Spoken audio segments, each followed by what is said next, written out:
I think customers don't just want to feel like that transactional consumer anymore. They want to feel like they're a part of a brand's journey and story. We rebranded our loyalty program this year to Club A&M. And so everyone gets lots of different perks. We send them handwritten. So someone in my team actually handwrites birthday cards to them when it gets their birthday, and just these personal touches that kind of brings more to life. It goes so much further. And we want to protect that as much as we grow and, get busy. Like, we want to make sure that we always bring that personal element and touch to customers. So that will be definitely a big focus.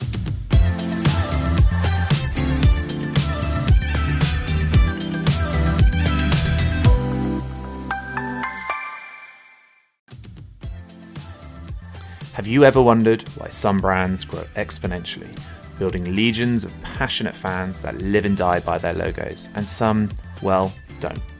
I do, all the time, and that's probably because I'm a massive brand nerd, but I believe there's a secret sauce at the core of every remarkable brand, a formula that sparks the growth of passionate communities of superfans, building a business and a reputation that will last for years to come. In this podcast, we tap into the greatest marketing minds in the world as they share the exact tactics and strategies used to build the world's greatest brands, dropping actionable insights every brand builder can apply. My name is Paul Archer, and I'm a specialist in brand advocacy and word of mouth, having consulted for hundreds of brands on a topic.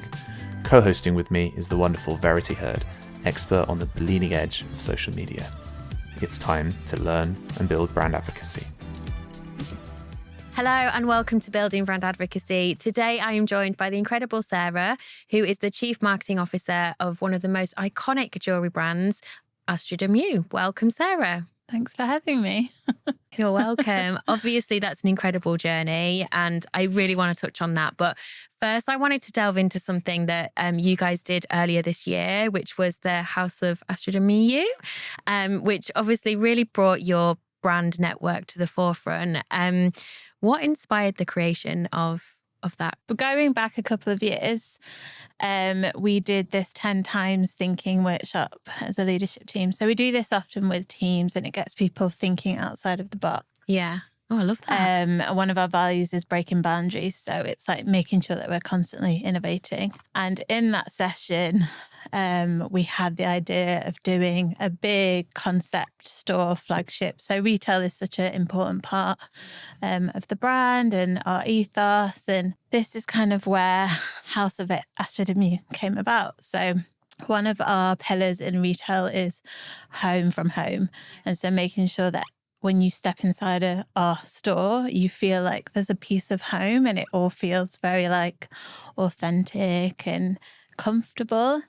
So House of Astrid Miyu then turned into home, H-O. Yeah. And it's just a totally different space to our stores. We want people to come in and like really immerse themselves into it.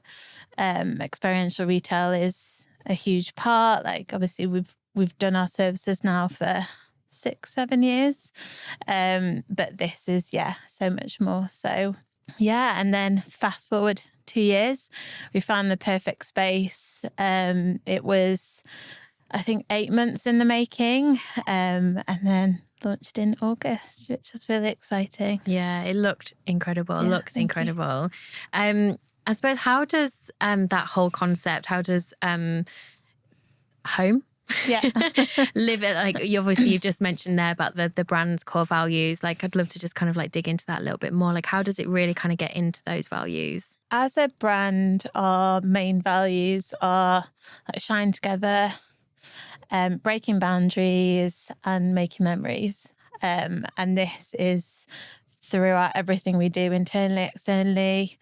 And this just encapsulates everything to do with that. So basically, this space, so it's across 2 floors. Yeah. And the idea is that the bottom floor is very much about like playful energy, fun. There's a massive orb, which is in the center of the store, which also emulates different weathers at different times. So it's like a piece of, because we're a global brand, so it's a piece of like New York and LA or Dubai that you can kind of create in the space. And then you go upstairs and again, a play on energy where it's really calm and tranquil. We've got our cafe. But it's a really lovely space that on Carnaby Street, like it's mental. But you go upstairs and it's like that one piece of calm that you need to kind of break up your day. And then we have different studios which lean into different elements. So within the brand, we talk a lot about like astrological elements and cosmic references and like, I guess that bigger picture universe. And that's really at the heart of a lot of the campaigns and the products and everything we do.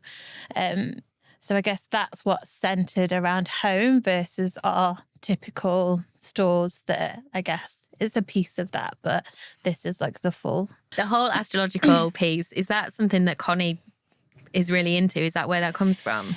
Yeah, I think it's something that we've all grown really fond of over the years, and it's naturally evolved over time. Yeah. We all have co-star and do our little charts, and it. we talk about like our rising star, and obviously Zodiacs is a big program for us. And yeah, so it's kind of something that's naturally evolved over the last 12 years. I guess we're all very interested in that. We all have co-star, we kind of play around with it. We talk a lot about like our star signs, our rising stars, but because our community and customers love it too, and it's something that then it's kind of naturally evolved with the campaigns and everything that we kind of talk to. And it really touches on that deeper level of connection versus, I think it just gives more substance. So we did actually a whole business-wide training a few weeks ago around your rising star and how to talk to star Can I come sign. to the next one? Yes, it was really fun, really nice. And it's a really good way to get our internal teams really like to buy into that. And then when they talk to customers, they can also help educate them. And it's a great talking point. And yeah, with the store, we have the orb, which is the fire element. And then each studio is earth, air, fire, and kind of where you feel the most comfortable and where, you know, you might really resonate with earth. And that's where you want to get your piercing or your tattoo. So again, it taps into that deeper connection with customers. Oh, I love that. So yeah. I have been looking at coming in to get a tattoo. You should definitely do. Come to the Lee store. I know, I should do really. Yeah, so just going back to the role of experiential marketing, and obviously we've seen quite a lot of brands getting into that this year. For you guys, how do you think this type of marketing really plays into brand advocacy? Yeah, it's always been, again, really important for us. So we were an online only brand for a long time, but we always did pop-ups and we did different activations. And I think to really tap into that emotional connection and again, that deeper relationship with customers, they thrive in person connections. Like I thrive when I'm face to face with someone and that human connection. So it's so important. And I think there's only so much you can do to get the brand's ethos and values across digitally or virtually than you can do in person. And you can have proper conversations with them and really understand what they think and feel to the brand. And this is where our services evolved. So we started with piercing parties almost 7 years ago now. And then that just naturally evolved because that's what the customer wanted. And that's what they gave them that boost. And then tattoos followed and then welding. As a brand, it's really important to get the customer in person and to understand how they want to connect and how they want to interact. We've always done loads of different events and all of our stores have spaces to have different events and networking or focus groups and stuff. So it's, a really important part of building that brand advocacy and brand building piece. Yeah. I mean, it's so interesting because like as soon as we start talking about brand advocacy with like all of our guests, like the first thing they say is it's just that two-way dialogue. It's having that conversation and creating a space to have it. And it's interesting what you say about just doing it in person, like even recording this podcast, it makes such a difference when you're face to face, compared to sort of doing it online. So it does make complete sense. What's the reaction been then? What are the customers saying to? It's been incredible, actually. So we put a lot of money into it from a marketing perspective because we wanted it to land with customers how we felt about it. So there was a lot of build up, a lot of anticipation, and kind of dropping in that home caused that intrigue. But on the morning of opening, people were queuing from like 6 a.m. Very crazy, but amazing. And they were queuing like right down the street. Connie was there talking to them and really hearing their story of how they've become a Astrid Miyu customer. Some of them have been with us from the beginning. Some of them had travelled to come as well, which was amazing. So that was a big highlight. But I think it's hearing people's thoughts, and like we've had some amazing write-ups, organic reviews of what people have felt when going into the store, which is exactly what we wanted to achieve. And I think that you can't fake it, you can't copy it, and it's quite hard to get it across, that emotional feeling. But it's been amazing to like hear people's thoughts and like that they actually did feel that too when going into the store versus our other stores, which is it's quite hard to do, but yeah, absolutely, a big moment. You mentioned there about obviously it was a big spend, big budget. I mean, I'm sure there's lots of people that would want to know, like, was there much pushback? Like, how did you get that sign off? But I suppose the bigger question is that sort of like, how do you balance the commercial objectives, like with the more, like what you just said, like that more emotional, that connection piece? Like, are you so lucky that everyone who's bought into that, they're just like, yes, let's go for it? Or have you experienced any? I think one, I am probably quite lucky because I've been there from the beginning. Connie, the founder, like understands how important brand is. We're both very much that minded. So that helps. Obviously, you've got your finance pushback in your COO, but they fully understand the value and they understand how it takes time to build that brand momentum. And if you don't have that, the commercial won't follow. So I think in terms of this and spending more and having a bigger focus, because it went deeper than just commercial and just that revenue, obviously it needs to make money. And we have all of those KPIs and that's kind of separate, but everyone was really brought into that brand building piece and knew what those objectives were. So it's, customer feedback, the UGC, Q was a big one, right? Making sure that we build that momentum, seeing the reaction and having so we did quite a few events and having them sell out and people come and travel. That was so much more important because the commercial will follow, and it has because the brand piece was there. Whereas when we've done other things in the past where the brand piece hasn't quite been there or the awareness, yes, maybe the short-term gain is high, but the long-term isn't. So I think it does take time to get people to understand that. I am lucky because the brand was born on that, but you just really need to understand the importance of brand building versus those quick wins. Would you have any advice for anyone that's kind of struggling in kind of getting that buy-in from the CFOs? Be their best friend. I think you really have to sell into them what the vision is and what that long term is.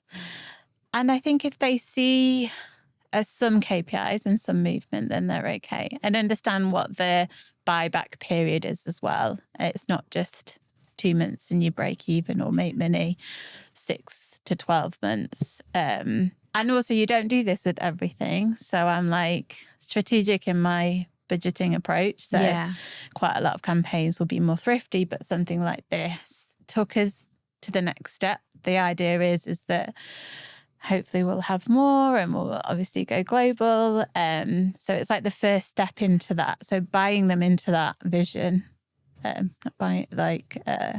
getting them along. In terms of like the lessons that you've learned from cultivating like such an authentic community space, like through activations like Home, like what would you say the lessons are and what can other brands learn from it? Yeah, so a big one with this is I would say about 8 months before the project before the project went live, we did several focus groups internally with everybody. Everyone in the company knew what we wanted to achieve. They fully understood the vision and they fully backed it. And sometimes you don't really get that. Yeah. And if you don't get everyone's buy-in, then you're not going to have the same effect. So that was a big lesson learned and something I would definitely do for big campaigns going forward. And then being very clear, okay, these are the key objectives. But then also making sure every single person played a part in the campaign at some point.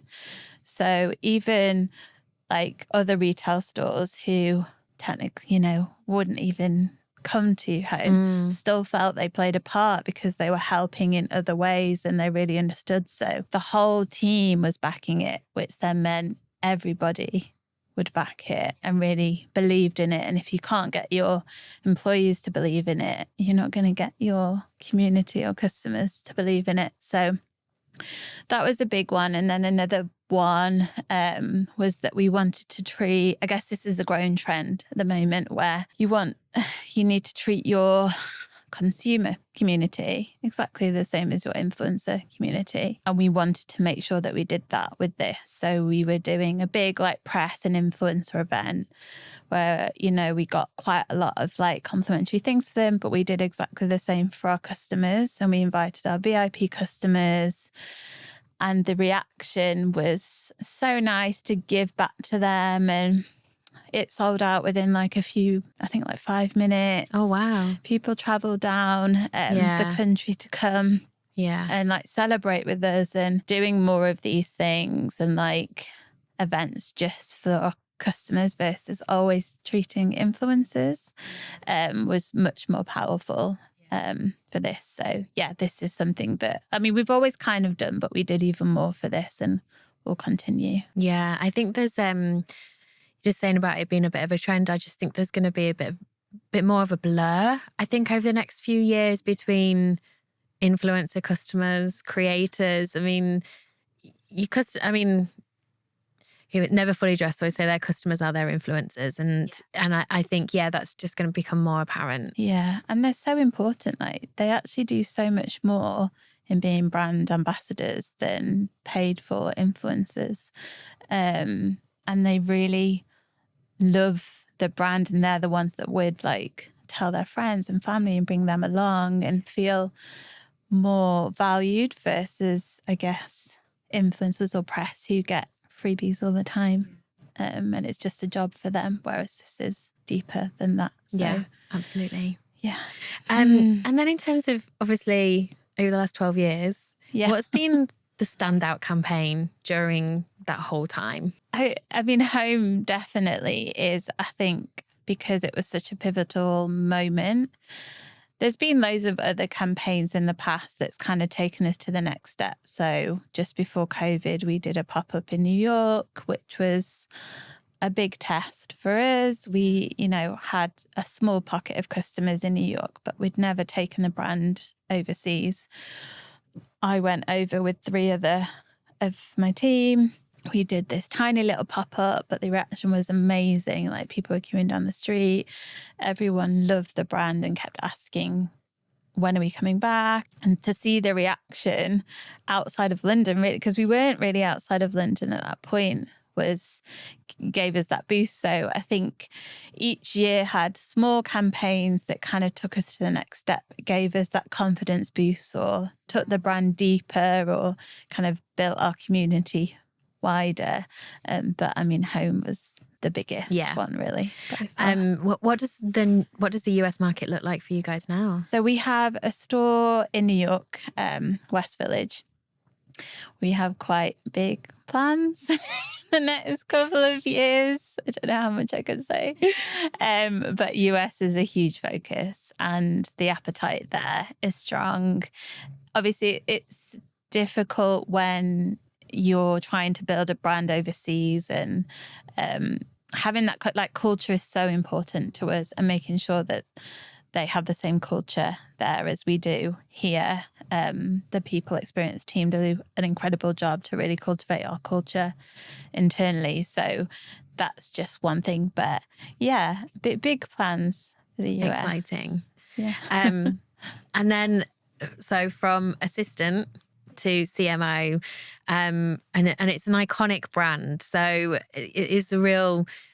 We were talking about this earlier, like it's kind of like you should be that guy from Nike that is from like intern to CMO. Like you have a LinkedIn career-worthy post right there. Thank you. I mean, just give us a little bit of a snapshot of that journey, if you can. It's quite crazy, actually.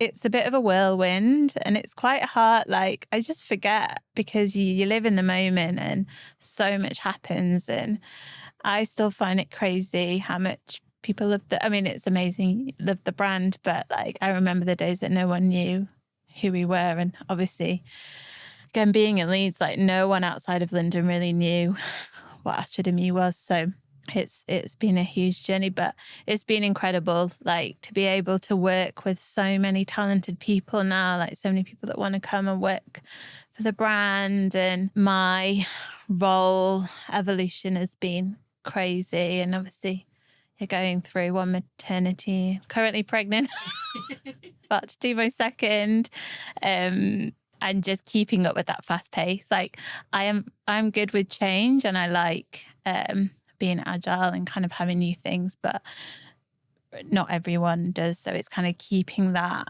alive throughout the team. And it's crazy. Yeah, it's hard to remember everything that we've gone through. But I can imagine. But really inspiring. And obviously, you know, we've got listeners that, you know, from sort of like, you know, just starting out to founders, you know, so it's really inspiring that there's that's there and that you can do it. Just looking at the actual, like your actual role right now, like Chief Marketing Officer, what do you think is like one of the most significant challenges that your role is facing in like such a fast evolving retail landscape? Yeah, I guess I don't have experience anywhere else, so it's hard to know what CMOs have to deal with outside of this brand. But I guess from my view is that you're not just looking at marketing. Obviously, you need to look at everything, and you're quite removed from it. And you need to look at like how everything impacts that wider business, and being really agile with like things that are so out of your control, which is quite hard in a landscape that over 5 years has changed so much. And especially in marketing, like, as you know, trends come and go so quickly, like channels come and go so quickly. It's quite hard. But I think it's like making sure you stay like innovative and try and agile and try new things, but don't lose sight of like your core values and what your brand stands for and what you're trying to achieve, because then you can just get so sidetracked. And I guess budgets, like as a brand and a business grows, your budgets change, but not being too like impacted by that, still staying really nimble, because anything can happen and you might have to pull back, or you push forward, or just being able to be reactive, which I guess in a changing landscape is hard. But I think what you said about staying true to your core values, I think that is so important, and one that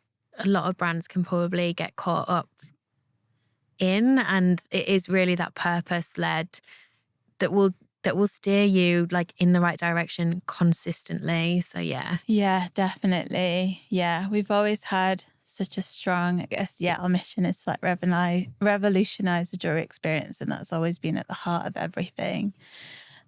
Whereas if you lose what your key mission is, it's quite easy to get derailed and everyone's seen it happen to. You've mentioned about staying really innovative and agile. Like, what do you think? What are you going to be doing to stay ahead of like the competition? Because it's so noisy, and like you said, even like just staying up with trends and updates and all of that stuff. Yeah, I guess in our space in particular, it's very noisy now, and it wasn't 10 years ago. What we've always done is like try and, like I said, we're very clear on our mission and our values and what we want to achieve, and and staying in our own lane. So yeah, seeing I guess keeping an eye on what competitors are doing, looking at different industries, like beauty industries. Yeah, they always seem to be one step ahead of everybody else. Yeah, they do. But not being sidetracked by that. Like, we know what we want to achieve, and we have, we do 10 times thinking workshops quite often, and really want to break that mold and those boundaries and do things differently, and not thinking, oh, someone else is doing this, let's kind of go down that path. So yeah, staying in our own lane versus kind of jumping on trends too much. I think that's going to be a trend, that trends no longer will be trends. Yeah. Because they're not, are they? They're not anymore. You make your own trend. Exactly. And then if we look at consumer shifts and how they're reshaping, how do you think that will impact your marketing strategy over the next couple of years? So I guess we've touched upon it previously, like customers want to go deeper with brands and feel really valued. That's always been a part of our strategy, and I think it will just become even more important to build that cultivating like community. And I guess you have communities within that we talk to, and different customer groups, but I think it will just mean that it will be more of a forefront in our strategies going forward. So, for example, like tonight, we're hosting an intimate dinner in London with 15 of our VIP customers.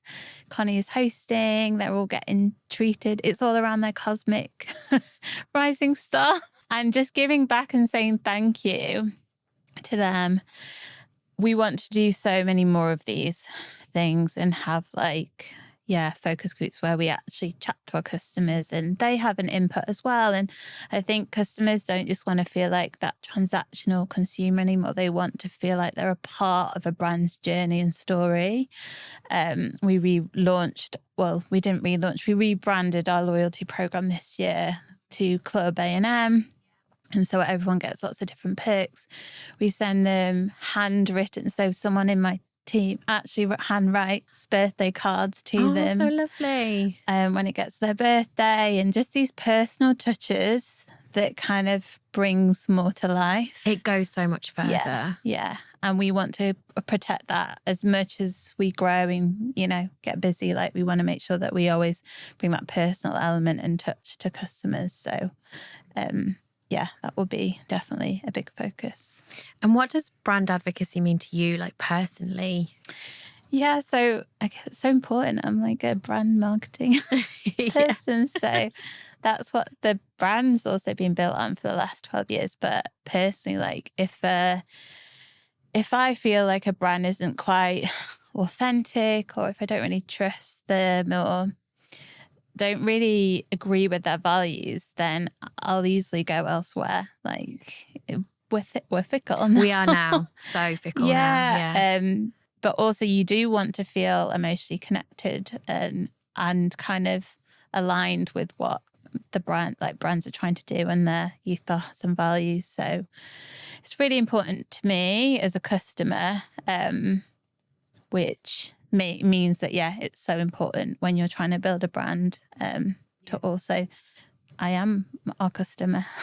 So just on that, I think there's brands that I talk about but haven't really shopped with because of that connection. And it's not just through the product. It might be, and I don't know whether it's because obviously I'm in the marketing space or, or just, I don't know. But if I do feel that, I will still talk about brands around the dinner table, or, have those conversations about brands that I haven't even bought from. That's so true, actually. And actually that's even more powerful because you've got someone talking about your brand that actually never has bought from you before, that you're promoting, because you actually care and you feel aligned to their values, what they talk about, again, which goes deeper. So you'll probably remember those brands longer than maybe some that you have bought from. The ones that you just see like on TikTok and you're like, oh, okay, let's try that. I've just done it, but just before coming in here. Oh, really? Yeah. What did you get? It was this hair product. And one of my favorite creators on TikTok, and I just find her so funny and so like relatable, that she was just trying out this hair product, and I'm straight in my basket, TikTok shop. Yeah. It's quite easy, isn't it? It's so easy. You've already shared like a couple of examples, but what do you think are the standout examples that have really turned like customers into advocates for you? Yeah, I guess those ones that keep coming back to the same events. So we have got quite a few, not quite, a nice pool of customers who will keep coming back every year when we have different like store events, which means so much more, because they obviously like really enjoy it, and they come on their own and then they make friends with other people in the stores. I think those people who we can see actively talking about the brand, and also, having conversations with customers on our like social posts and things like that. So they're actually they're answering for us, which, is amazing. And it shows that they are advocating for the brand. Yeah, I guess it's just those, social interactions and conversations. And again, in person, when you see people coming back and talking about like, oh, I met you 5 years ago and you were doing this. But then they come back with like their kids or their families or friends, and they've been along that journey with us, which is, incredible to see. I suppose, do you measure that? Do you measure brand advocacy? Like, is it possible? In a way, there could be more that we could do. We do monitor like our NPS score.